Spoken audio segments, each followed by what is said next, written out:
There. Sprout when you're ready. There's no rush.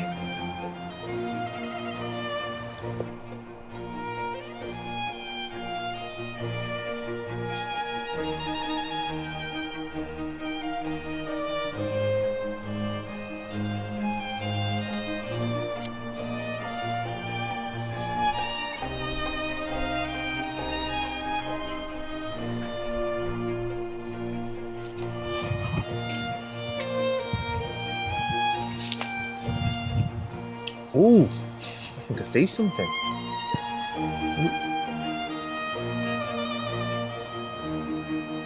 Ooh. Come back later. Put my tea in the microwave.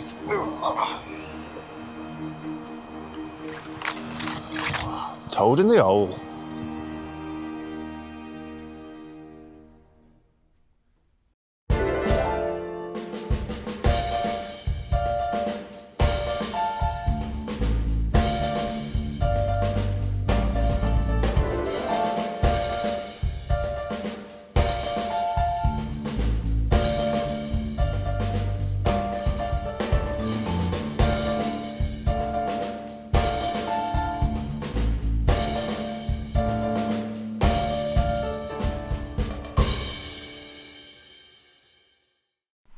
What makes this forest Mancunian? Is it the multiculturalism? Is it the way the trees swagger in the wind? Or is there something deeper? Is it a mitochondrial? I think it's time to go back to Manchester's roots.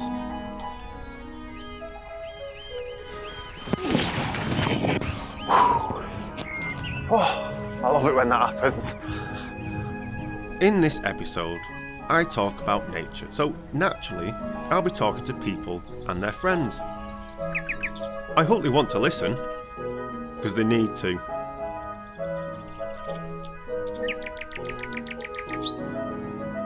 Back in past, the majority of people lived in the countryside, but ever since the coming of the canals and rise of tall houses, more and more folk have moved closer together, within a 5-minute walk to a Tesco Express. Ever since 2007, more people buy bird songs on their iPods than actually hear real birds IRL. People say you can only see 3 or 5 birds through an hour window, and that's wrong, because you've got your blackbirds, your thrushes, you've got eagles, you've got buzzards, kestrels, you've got your tits, you've got your thrush. It's like Hitchcock's The Birds, the Eagles, California Hotel, foreign geese, then are they ostriches, is that right? Ooh, house martins, the house martins.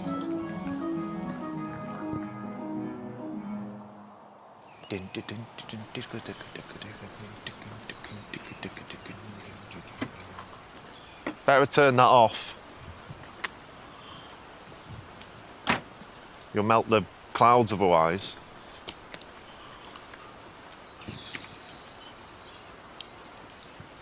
What's that? Is that salad in your Ibena? All of these people inside nature, and they don't even know it. I thought I might as well try and teach people about nature. No one else is up to the job. Here's some young'uns. Let's teach them a lesson. All right there, mate, have you got a lighter? Yeah, I think I do. It's different. I'll get hot hands. Guys, can you do me a favour? I want to be teaching people about nature. So, plants do you know? I know a few. Alright, which ones? Where do you want us to start? You might like the Apomnia purpurea. Well, yeah, I do. Can eat that as well. You might. Wait, you know that means morning glory, don't you? I bet you like to kill off your morning glories, don't you, mate? What do you mean? I mean, we're horticulturalists. That's illegal. You can only do that in Amsterdam. He's saying we work for the park. Oh, so you already know about plants then? It's our job. Oh. Well, my work here is done. Thank you for everything you do for the ground and the trees.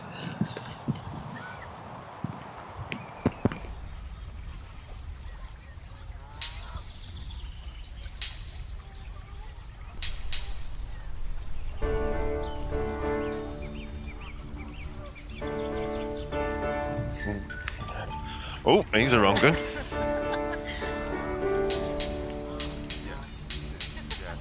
I've sat down with Dr. Emma Bailey, a fellow learned nature lover like me.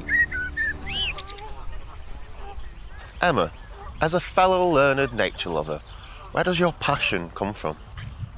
Well, my passion started like most people, really. I grew up in the countryside and I used to spend hours as a kid just climbing trees, playing in the fields with my friends, endless summers, you know. Yeah, I definitely have a passion for trees. Oh, cool.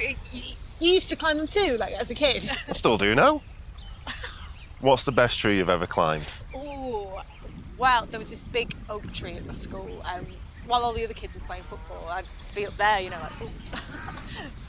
Yeah, there's an old London plane in my garden I used to climb to get away from my dad.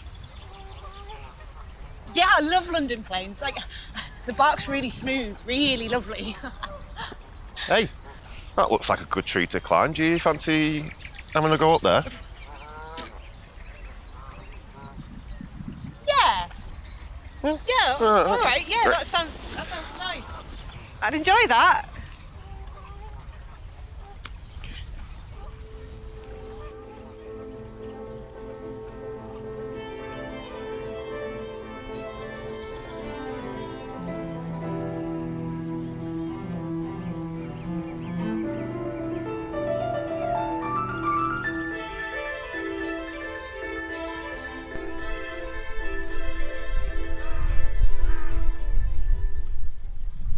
Well, now we've had a good climb.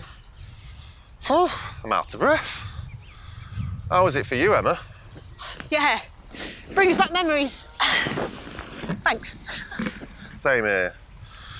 Oh, what a climb.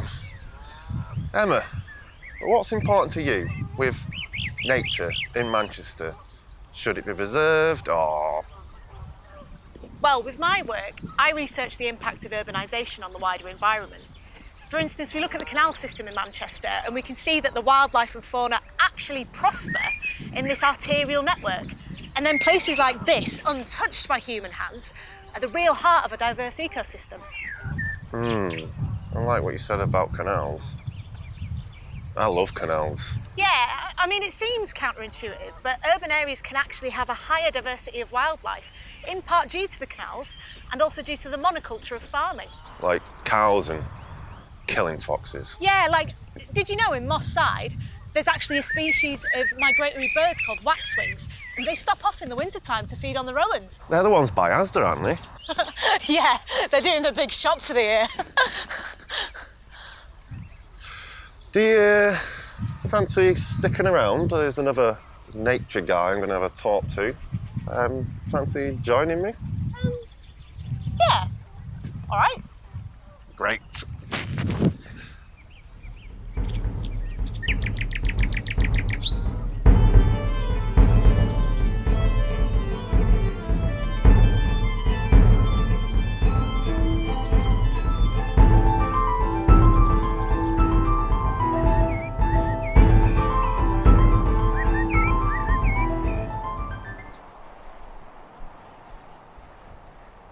This is Warren Mole, a quirky nature lover. I'm with him to find out his intimate perspective on the beauty of nature. Warren, this is Dr. Emma Bailey, a learned fellow nature lover. Dr. Bailey, nice to meet you. Likewise. You've got a great sense of fashion.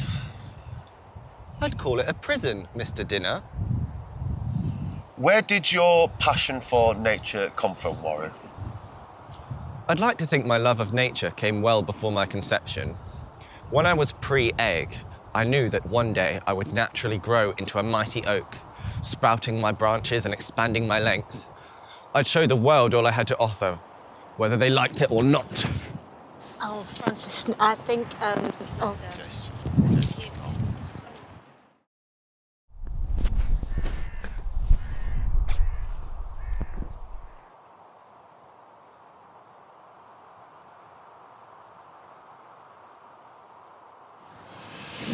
So, Warren, do you feel that urbanisation is a problem in Manchester? Mr. Dinner, I think it's a travesty. In excesses, maybe, but you can't dismiss the necessity of it. We just need to approach it with some responsibility, don't you think? No, I don't. Urbanisation has caused widespread wilting. Look at the plants. Imagine if your head was cut off for a building.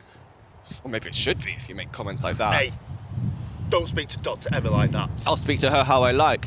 I don't follow your societal rules. You may not follow societal rules. You follow my rules on my show. I don't want to be on your show. I want to plant my seed. I want to be free. And you, Doctor, I hope they turn you into a car park.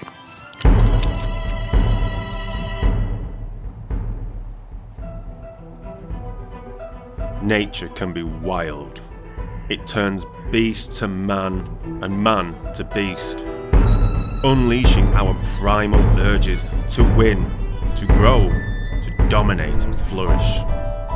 Nature is in all of us, but where and how? Can we get it out? Or is it best gone unpaved, undeveloped, untouched?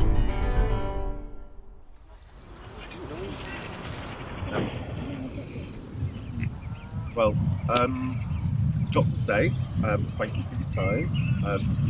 Check will be in the post. There was no need for that, Francis. I had a great time. Well, if your legs are tired, you can always just jump in boat.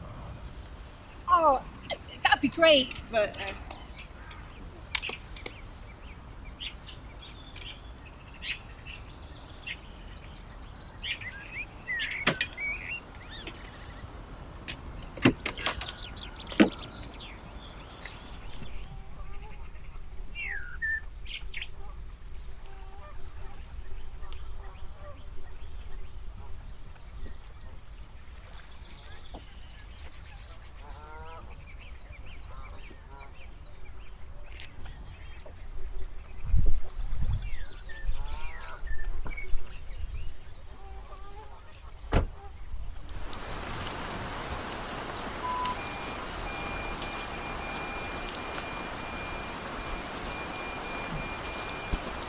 Alright, we'll come back for it.